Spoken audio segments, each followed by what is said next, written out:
Cybersecurity might not be a topic you talk or even think about on a daily basis. When it's doing its job, you never even notice it's there. Something that ISACA's 170,000 plus members and countless other IT professionals around the world take pride in. However, when cybersecurity measures fail, the consequences can be dire.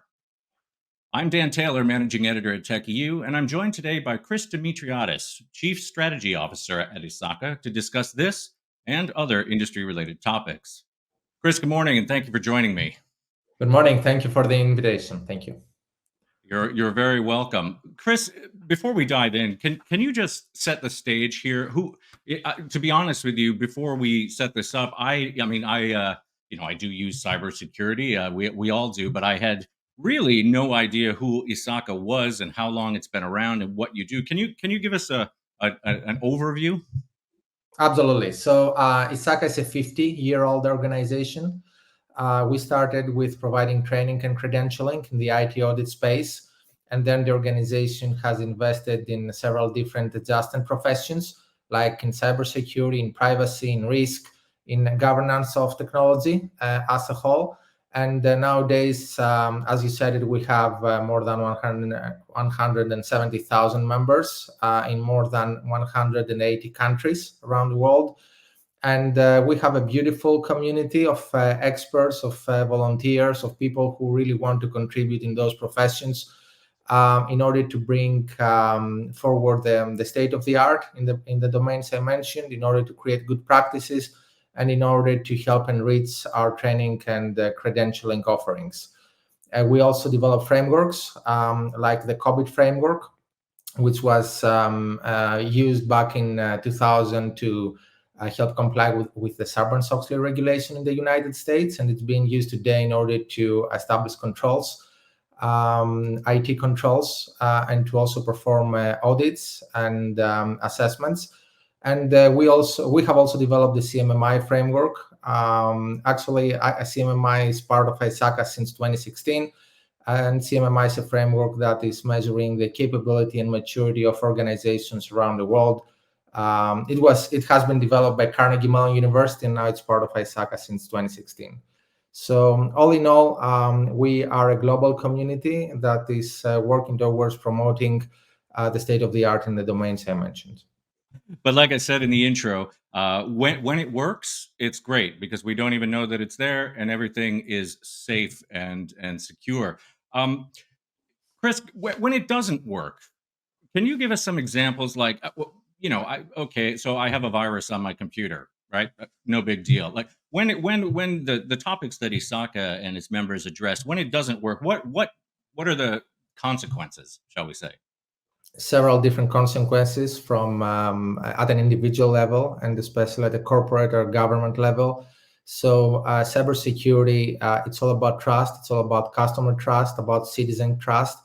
And the implications are related to several different types of impact that either the individual or an organization may have by the breach of confidentiality, the breach of the integrity of data, or the breach of the availability of data. So what we see nowadays and what we read in the news are several different high-profile incidents, from the inability of corporations to provide their services because of ransomware attacks, for example, or we read about breaches, the breach of personal data of individuals, or we also see the lack of integrity in processes that can definitely damage an economy.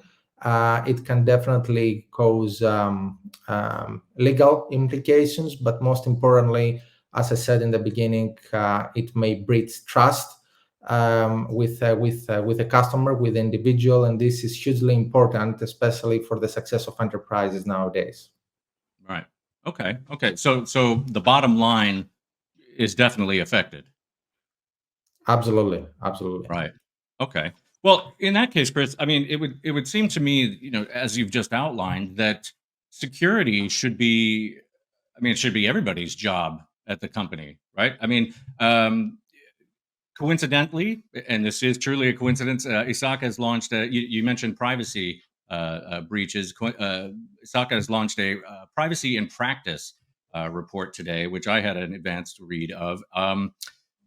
Let me just rattle off some numbers here because they were quite eye opening to me. 2 in every 5, or 41%, of privacy professionals in Europe state that their budgets are underfunded. 53% of organizations report that technical privacy teams are understaffed. And just 10% of organizations are completely confident in their ability to ensure data privacy. Um, Yikes. Chris, what am I missing here? Can you explain these numbers to me? Why, if this is affecting the bottom line of the company, why is security not job one? Yeah, it's affecting the bottom line, and it's also again affecting the individual because everything we do today is, or most of the things we do today is through digital technology. If there is a breach, if there is an incident, then what we used to do with the digital technology, we may not be able to do it anymore. Having said that, I think that the key here is that cybersecurity and privacy, in practice, they don't generate revenue for an enterprise. And most of the time, they're being considered as a compliance risk. And only when it comes to more mature organizations, then it's a matter of elevating the brand. It's a matter of being more competitive versus others in a specific industry. It's a matter about respecting the individual, especially nowadays where the opinion of the individual is multiplied through social networks and through opinions expressed over the internet. One is that the cost of cybersecurity and privacy, sometimes it seems too high as a cost, and it is also not linked with those benefits that can be derived by cybersecurity and privacy.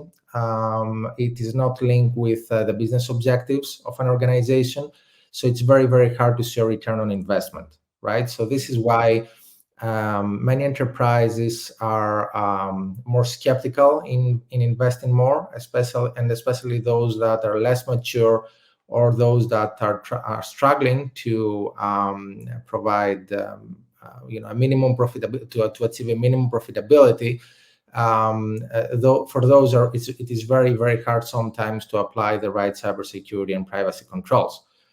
But at the end of the day, I think that the root cause has to do with awareness and training of people in the enterprise, of the decision makers, but sometimes of the practitioners that operate in the cybersecurity and privacy space, because most of the practitioners come from technology professions, and it's very hard for them to speak the business language. It's very hard to really speak the same language with the decision makers, a CFO, a CEO, a board of directors, in order to convey the right message for cybersecurity in a way that makes sense for the business. So the problem is on multiple sides, and again, the root cause, from my point of view, is awareness and training. This again, I'm no IT professional by far, but I have interfaced with a number of your members. Perhaps this speaking the same language, is this something that ISACA? I mean, you provide many benefits for your members. Is this something that there's trainings, or how IT professionals can effectively present their case? Is this a strategy, something that ISACA offers? Yes, this is something that we are offering. This is something that we're trying to do for a number of years now, to build a workforce that is more holistically trained.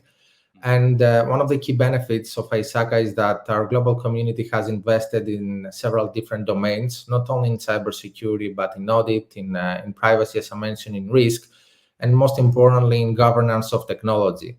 So what we're trying to do with our trainings is to bring all of those domains together, to cross-fertilize content from one domain to the other, and always include more of a way to teach how to speak more business in order to educate this workforce appropriately.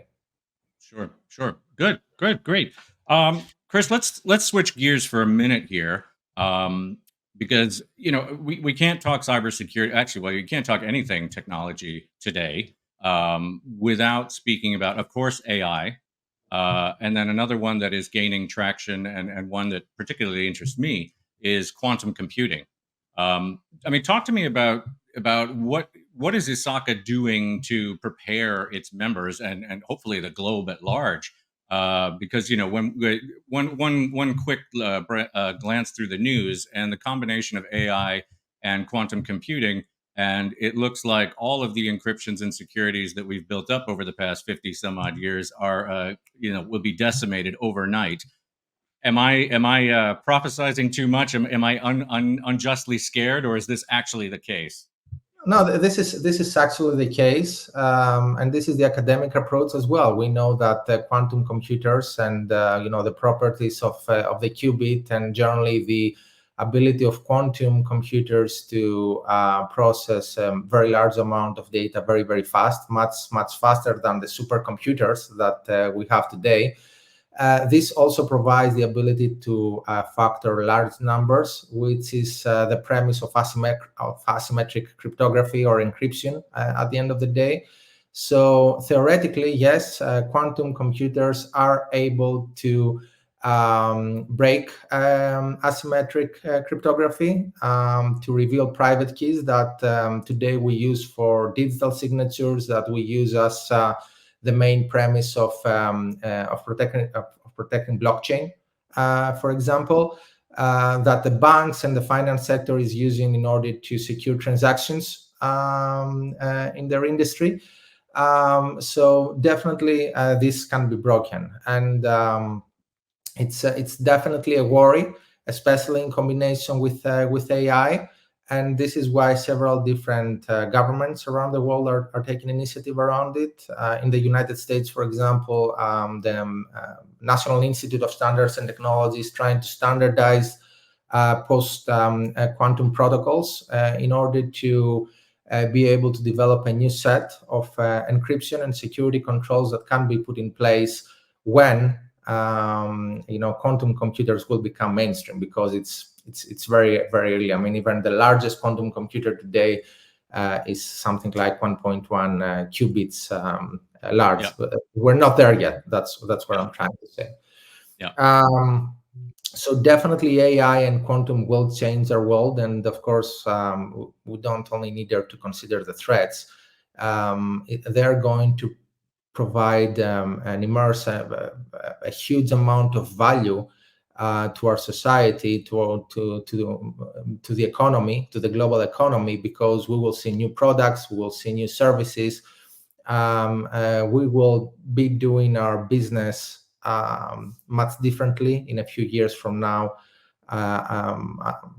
through AI and quantum. So I see this as a positive, and we can never stop technology trends.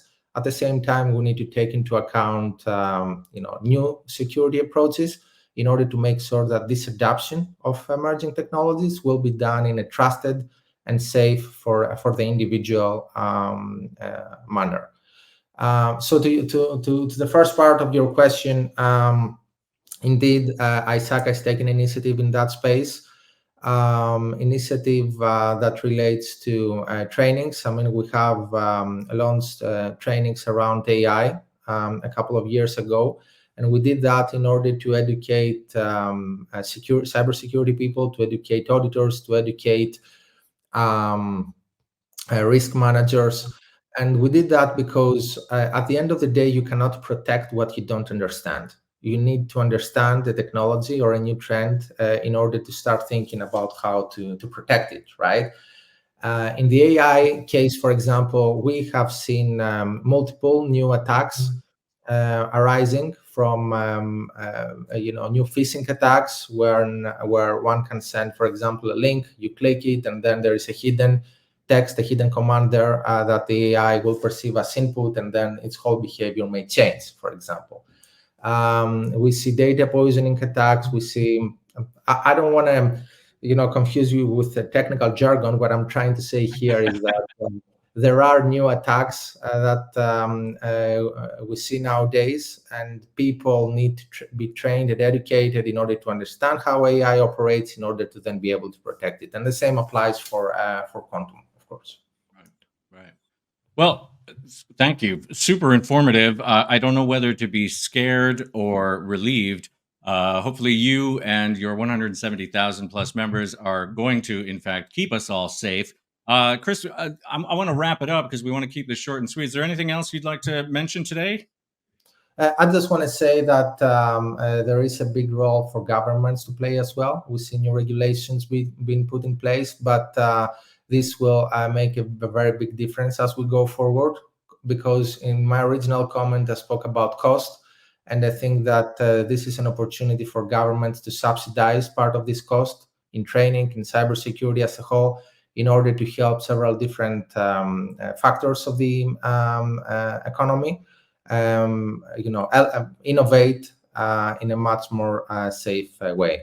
And finally, I would, of course, like to thank you again for having me today. And I hope that the audience found this discussion interesting. Very good. Thank you, sir. I mean, that sounds like a whole other interview that we could do on governance alone. But thank you for your time today. My name is Dan Taylor, managing editor at Tech.eu. I've been joined by Chris Dimitriadis, Chief Global Strategy Officer at ISACA.